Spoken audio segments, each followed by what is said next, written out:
النهاردة هحضر معاكم أكلة الصينية الواحدة، أكلة طعمها لذيذ جدا بدون مجهود ووقفة كتير في المطبخ. أكلة كده مشبعة هتكفي أسرتك، هتعملوها كده في الغدا.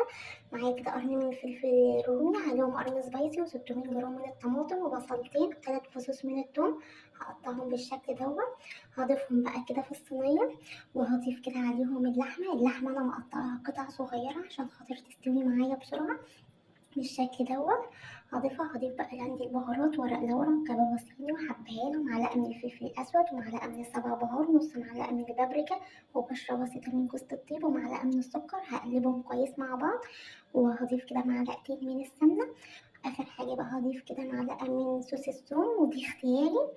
وفي بعد كده بقى هغطيها كده بورق زبدة بالشكل ده، وهرفعها على النار لمدة 5 دقايق. استني رايحة فين، ما تقفليش الفيديو، في تركاية هضيفها في الآخر، تركاية مهمة جدا. ودي بعد ساعة هضيف بقى كده عندي الملح بالطريقة دي، وهضيف نص كوباية من المية كمان.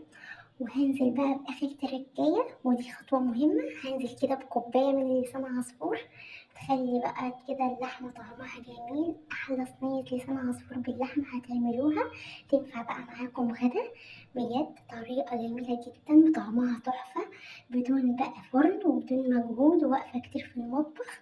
ومتنسوش بقى تكتبولي كلمة حلوة، تعملوا لايك وشير.